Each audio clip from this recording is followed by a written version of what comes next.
5-time featherweight Muay Thai champion of the world Tawanchai was unbeaten in nearly 4 years, dominating the world's top fighters and breaking their bones with his vicious left roundhouse kick. Furthermore, in his previous bout, Tawanchai had slaughtered fellow Thai fighter and featherweight kickboxing champion of the world Superbon, finishing him in just 2 rounds.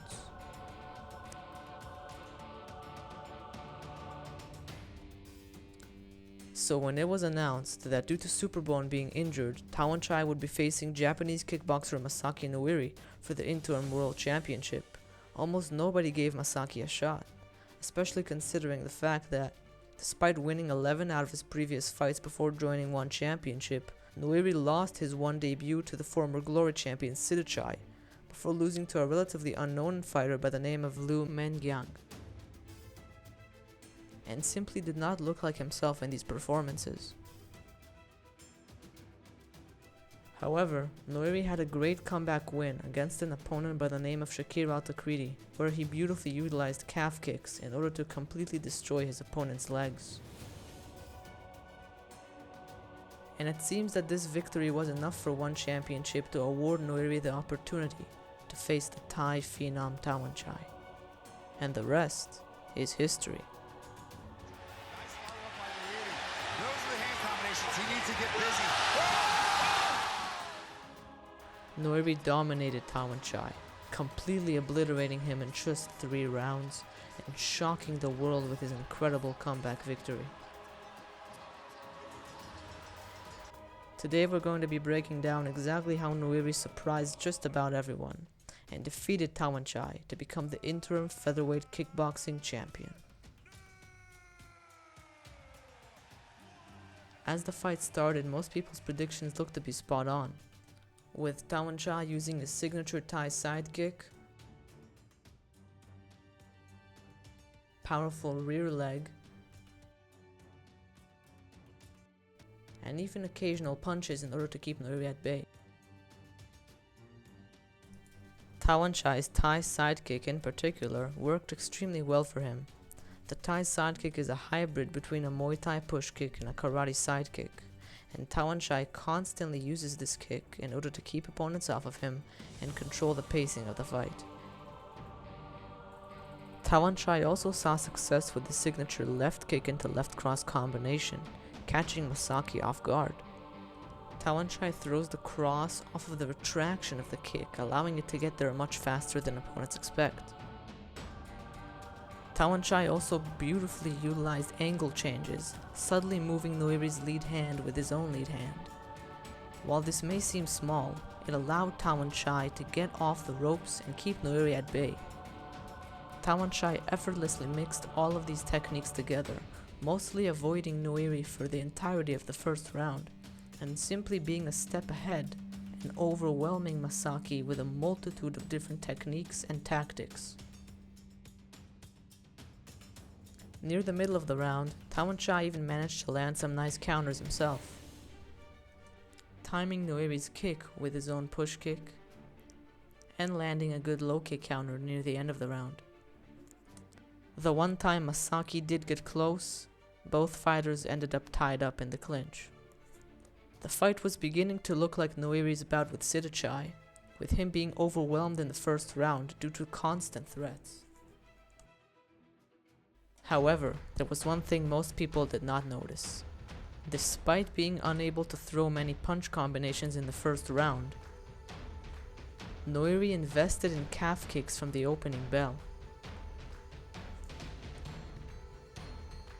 Kicks to the calf often don't look like much, especially when compared to vicious thigh kicks. However, that is not quite the case. Kickboxers' thighs are conditioned from years of absorbing kicks, so it takes multiple, if not dozens of kicks until true damage appears or until the fighter's movement is meaningfully compromised. But it is impossible to condition the calf in the same manner, so even a few calf kicks, if landed precisely and accurately, can severely impair an opponent's movement or even finish the fight, as was apparent in Noiri's bout with Shakir Al-Takriti. Even worse for Tawanchai, because both fighters had opposite stances, Noiri could freely kick the inside as well as the outside of Tawanchai's lead leg, battering it from both directions.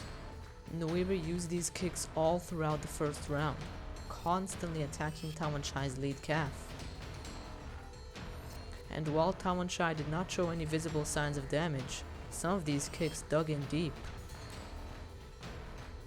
while others sounded like bamboo whips.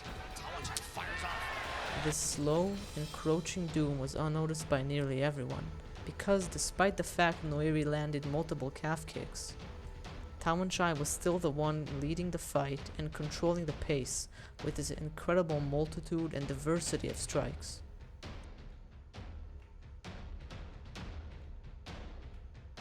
Going into the second round, Noiri made a few crucial adjustments.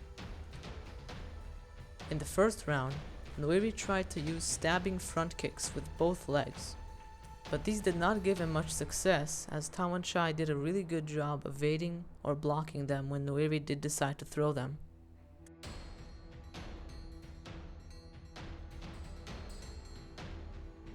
So going into the second, Noiri largely abandoned these kicks and instead chose to focus all of his efforts on landing as many calf kicks as he possibly could, peppering the men as he was walking Tawanchai down, countering into them,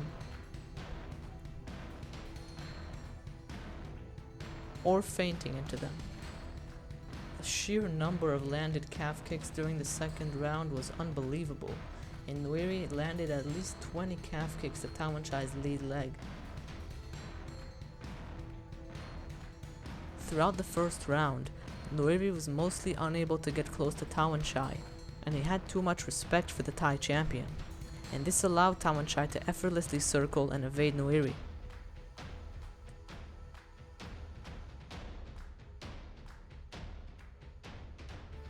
Starting in the second round, Noiri increased his sense of urgency, walking down Tawanchai with more vigor. However, Tawanchai's power shots, jabs, and angle changes still allowed him to keep Noiri away.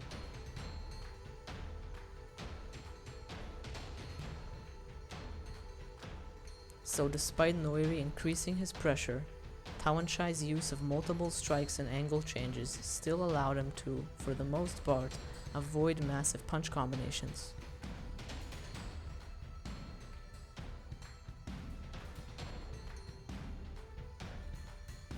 However, the constant calf kicks inevitably crippled Tawanchai's legs, impairing his ability to circle and move. So, in the second round, Noiri got Tawanchai on the ropes more often, and this allowed him to utilize what I believe is his greatest strength as a fighter: his sense of timing. Noiri is predominantly a counter-punching pressure fighter.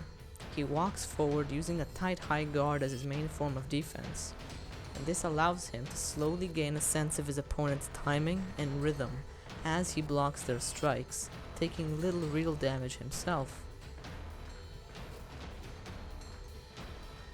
So as Tawanchai got tired and Noiri figured his timing out, Noiri was able to fire sniping right hands as Tawanchai was on the ropes, timing them when Tawanchai was relaxed.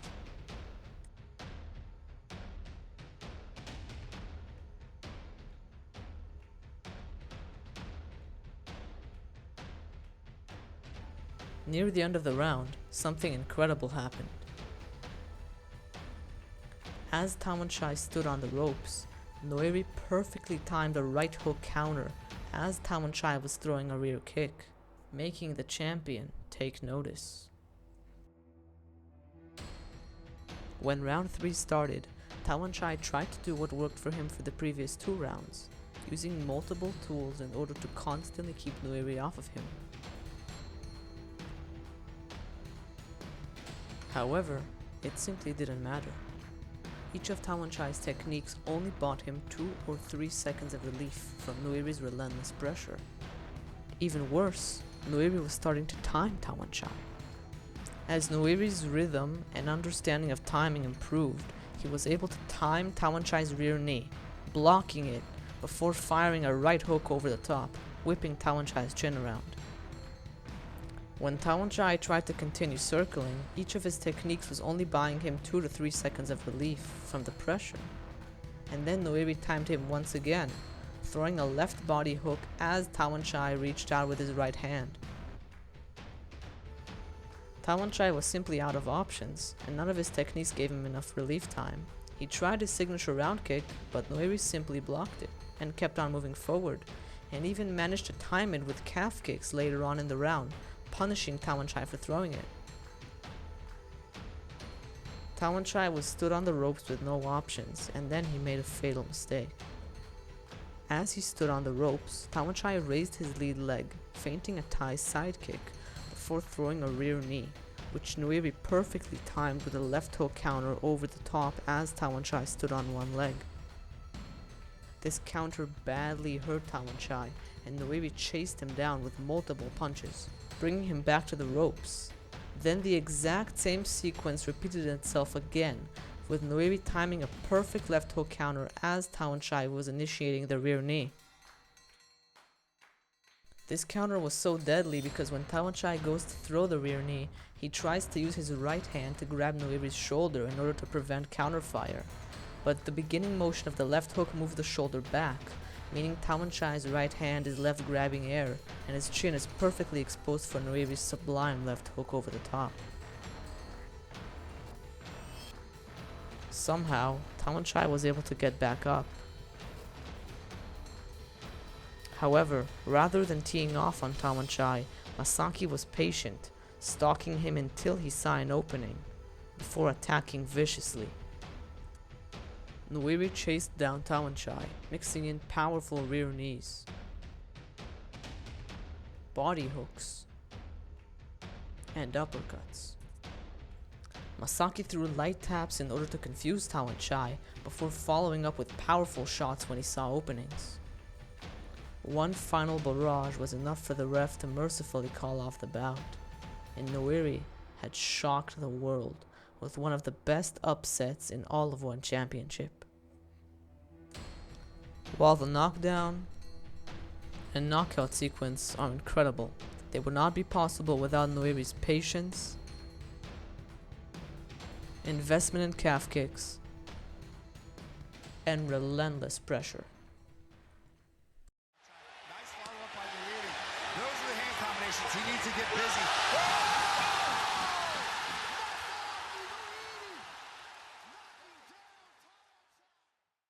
I apologize for the sound quality in my previous video.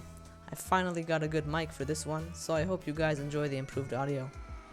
If you enjoyed this breakdown showcasing the art of combat, please consider liking, subscribing, or leaving a comment below.